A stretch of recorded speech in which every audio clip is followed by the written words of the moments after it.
সবাইকে স্বাগত জানাচ্ছি কুইক রানে ডাচ বাংলা ব্যাংক প্রথম টেস্টের চতুর্থ দিন শেষে আমরা রয়েছি মিরপুর শেরেবাংলা জাতীয় ক্রিকেট স্টেডিয়ামে। আর একটু বৃষ্টি বিঘ্নিত দিন ছিল, যদিও তারপরও কিন্তু খুবই এক্সাইটিং একটি দিন গিয়েছে এই মিরপুর স্টেডিয়ামে। বাংলাদেশ 413 রানের জবাবে পাকিস্তান 386 রানে গুটিয়ে যায় এবং বাংলাদেশ ইন রিপ্লাই 152 রানে 3 উইকেটে চতুর্থ দিন শেষ করে এবং তারা এখনও 179 রানের লিড রয়েছে। 50 করেছেন ক্যাপ্টেন শান্ত এবং মমিনুল।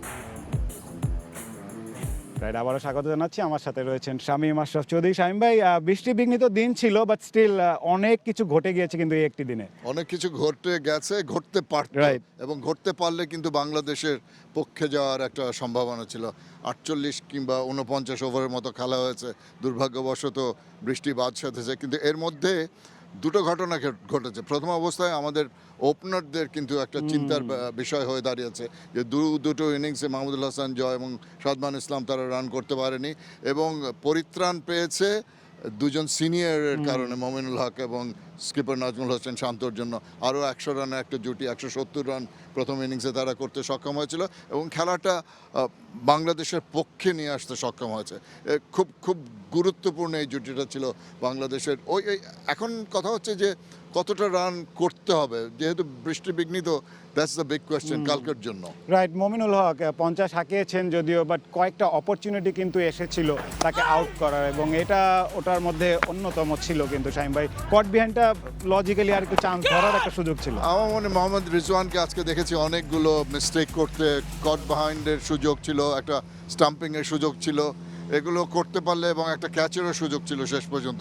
তো মমিনুল হয়তো আরও আগে ফিরলে আরও একটু চাপ আসতো, মুশফিক নতুনভাবে এসে হয়তো একটু বাড়তি চাপে থাকতো। কিন্তু যখন শান্ত এবং মমিনুল ওই পার্টনারশিপটা করতে সক্ষম হয়েছে, তারপর কিন্তু বাংলাদেশে স্বাচ্ছন্দ্যে খেলার একটা সুযোগ হয়ে গেছে। সো পাকিস্তানের এই এলাকাটা খুব লক্ষ্য করতে হবে যে তাদের ফিল্ডিংয়ের উন্নতি না হলে কিন্তু তারা বিপাকে পড়তেই থাকবে।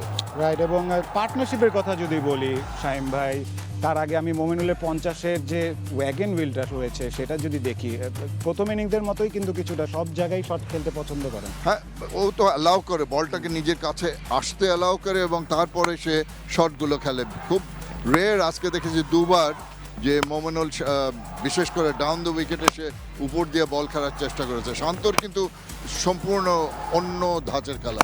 সে হি মিটস দ্য বল আর্লি, সামনে এগিয়ে যায়, তার পা ব্যবহার করে। মমিনুল ম্যানুভার করে, বল কবজির কাজটা তার একটু বেশি।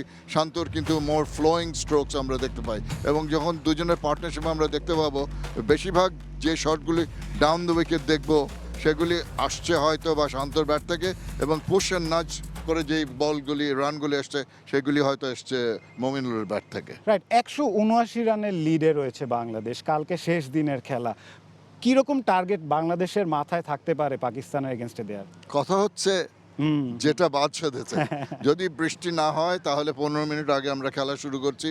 স্টিপুলেটেড 90 ওভারের সঙ্গে আরও ধর 7 ওভার যদি যোগ দেই, 95 ওভার ধরলাম।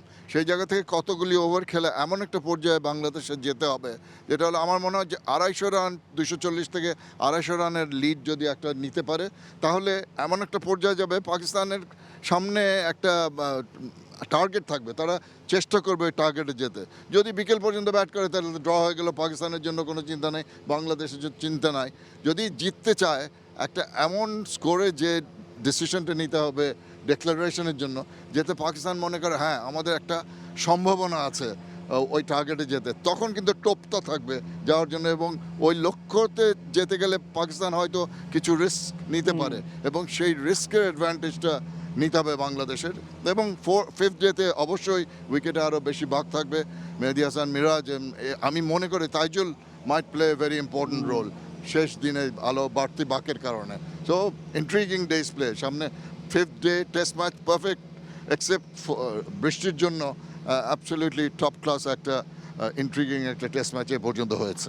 রাইট, 4 দিন গিয়েছে এবং এক্সাইটমেন্ট কিন্তু এখনও রয়ে গিয়েছে। পঞ্চম এবং শেষ দিনের খেলা আগামীকাল হতে যাচ্ছে শেরেবাংলা জাতীয় ক্রিকেট স্টেডিয়ামে এবং আমরা কিন্তু আবারও কালকে একটু আর্লি স্টার্ট করছি। 9:30 থেকে কিন্তু আমাদের লাইভ কভারেজ শুরু হচ্ছে শেরেবাংলা ন্যাশনাল স্টেডিয়ামে মিরপুরে এবং শেষ দিনের খেলা। অনেক এক্সাইটমেন্ট কিন্তু এখনও বাকি রয়েছে, এই সুযোগ হাতছাড়া করবেন না। এই টেস্ট ম্যাচ কিন্তু অনেক এক্সাইটিং হতে যাচ্ছে। ধন্যবাদ শামীম ভাই, আপনাকে অসংখ্য ধন্যবাদ। ধন্যবাদ, শুভরাত্রি। রাইট, ধন্যবাদ আপনাদের সকলকে, এই বলে আজকে শেষ করছি।